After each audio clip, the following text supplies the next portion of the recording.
अस्सलाम वालेकुम दोस्तों। पाकिस्तान भारत पॉलिटिकल लड़ाई अब क्रिकेट के बाद हॉकी के मैदान में भी पहुंच चुकी है। एशिया कप होना है राजगढ़ भारत के अंदर 27 अगस्त से और सितंबर तक ये जारी रहेगा और ये बहुत इंपॉर्टेंट टूर्नामेंट है। खाली ये हॉकी एशिया कप नहीं है, इसमें जीतने वाली टीम डायरेक्ट क्वालिफाई करेगी फॉर द वर्ल्ड कप 2026 जो कि नीदरलैंड और बेल्जियम।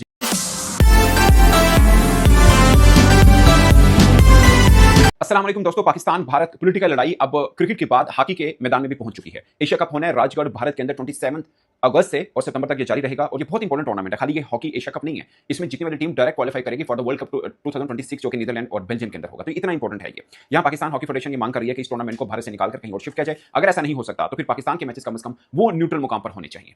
ये एक बात। नंबर 2, एशिया क्रिकेट काउंसिल का इजलास होना है और काफी लंबे टाइम बाद बांग्लादेश के अंदर ये इजलास हो रहा है जो कि एनुअल मीटिंग है। इसमें बहुत से मामला डिस्कस होते हैं मगर most important is Asia cricket cup जिसकी मेजबानी भारत के पास मिली है। खुद वो मेजबान है और वो सोच रहे हैं कि वो ये कप खेलें या ना खेलें। इसकी अभी तक जो खबरें सामने आई हैं कि ये यूएई यानी यूनाइटेड अरब एमिरेट्स के अंदर दुबई, शारजा, अबू धाबी के अंदर इसके मैचेस होने हैं। वहां पर प्रॉब्लम ये बना हुआ है कि बीसीसीआई अपना जोर लगा रहा है, of course Pakistan cricket board और बांग्लादेश अपना जोर लगा रहा है। अब बीसीसीआई ये जोर लगा रहा है कि बाकी जो मेंबर है 25 टोटल मेंबर है जिसमें जो रेगुलर हैं फुल मेंबर जिसको कहते हैं उसमें पाकिस्तान, अफगानिस्तान, श्रीलंका, इंडिया और भारत, ये 5 हैं। बाकी कुछ एसोसिएट हैं जिसमें ओमान है, यूनाइटेड अरब एमिरेट्स है, नेपाल है और ओमान है। तो ये कुछ देश हैं और बाकी भी इसके अंदर शामिल हैं। अब मैं आपको थोड़ा सा सिनेरियो हॉकी का भी बता देता हूं, थोड़ा सा सिनेरियो क्रिकेट का भी बता देता हूं। क्रिकेट में आपने एक बात सुनी होगी अक्सर कि एशिया क्रिकेट कप खेलने का भारतीय मीडिया कहता है कि हमें कोई फायदा नहीं है, इससे जो पैसे मिलते हैं वो हम तो रखते नहीं है, हम तो बांट देते हैं। ये बात काबिल गौर है, ये बहुत इंपॉर्टेंट है। ये बात बिल्कुल ठीक है कि भारतीय टीम मतलब जब पार्टिसिपेट करती है एशिया कप के अंदर उसमें से जो भी पैसे उनको मिलते हैं वो पैसे भारतीय बोर्ड नहीं रखता, वो छोटे बोर्ड के अंदर तकसीम कर देता है for the promotion of the cricket और बदले में उनको एशिया के अंदर छोटे मोटे मामलों के अंदर या बड़े मामलों के अंदर जो भी चीजें चाहिए होती हैं वो उन बोर्ड से ले लेता है। अगर आप फुल मेंबर की तरफ जाएं तो अफगानिस्तान भी पॉलिटिकली भी उनकी तरफ है, वैसे भी उनकी सपोर्ट लेता है क्योंकि उनके खिलाड़ी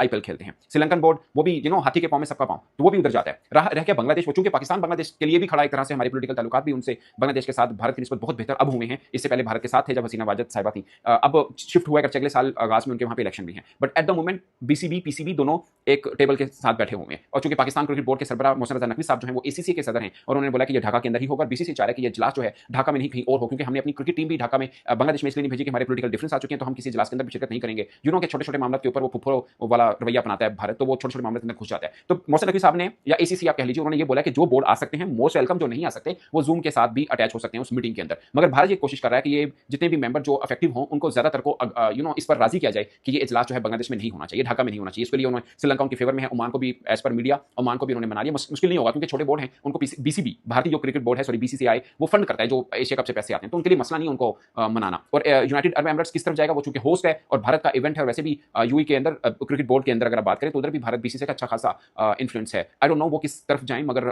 पलरा जो बज़ाहिर मुझे एज ए जर्नलिस्ट फील होता है कि उनका उस तरफ हो सकता है। अभी आना बाकी है कि वो कहां पे खड़ा होता है। बट पाकिस्तान क्रिकेट बोर्ड को, बांग्लादेश क्रिकेट बोर्ड को थोड़ी मुश्किल इस मामले में आ सकती है कि जब अगर ये मामला हो गया कि ज्यादा बोर्ड ये लिखना शुरू हो गया कि नहीं जी इस इजलास को शिफ्ट करके राइटिंग में इस इजलास को शिफ्ट करके कहीं और न्यूट्रल मुकाम पर या फर्ज किया यूए के अंदर रख लिया जाए, तो मुश्किल जरूर रह सकती है। क्योंकि अगर ज्यादा बोर्ड लिख लेते हैं 25 में से तो फिर मुश्किल बनेगी कि एसीसी को यानी एशिया क्रिकेट काउंसिल को अपना फैसला बदलना पड़ेगा। बट एट द मोमेंट ज्यादातर लोग इसी बात पर हैं कि ढाका के अंदर ही हो, क्योंकि एक लंबे टाइम पीरियड के बाद ढाका के अंदर हो रहा है। बट अगर बीसीसीआई ने और as per Indian media Jay Shah साहब जो कि आईसीसी के भी सरबराह हैं, वो अगर वो कोशिश कर रहे हैं कि इन चीजों को शिफ्ट करवाया जाए, ढाका से एसीसी का इजलास किसी और देश में मोस्ट प्रोबेबली के दुबई के अंदर या फिर श्रीलंका के अंदर शिफ्ट किया जाए, तो अगर वो भी उसके अंदर इन्वॉल्व हैं, तो अगर भारत ने अपना ज्यादा करने की कोशिश की, मुझे as a journalist sport journalist feel होता है कि बाकी बोर्ड भी भारत की तरफ जा सकते हैं। बट एट द मोमेंट ज्यादातर बोर्ड की हमायत इसी बात पर है कि ढाका के अंदर ही ये इजलास होना चाहिए। तो 23 जुलाई को है जब पाकिस्तान और की टीम ऑलरेडी बांग्लादेश के अंदर मौजूद होगी। 22 को भी मैच है, 24 को भी है, तो 23 को नहीं तो 23 को ये इजलास होना है, एनुअल मीट है। तो ये सूरत हाल है अभी एशिया कप के ऊपर, इजलास के ऊपर ये पंगा हो रहा है। सोचिए एशिया कप के ऊपर कितनी मारामारी होनी है। तो ये अभी अब जो सोच के बैठे हैं हम सब कि सितंबर में एशिया कप होगा, 7 को मैच होगा, इसको कच्चा पक्का ही समझिएगा, क्योंकि जब तक अनाउंसमेंट नहीं हो जाती ऑफिशियल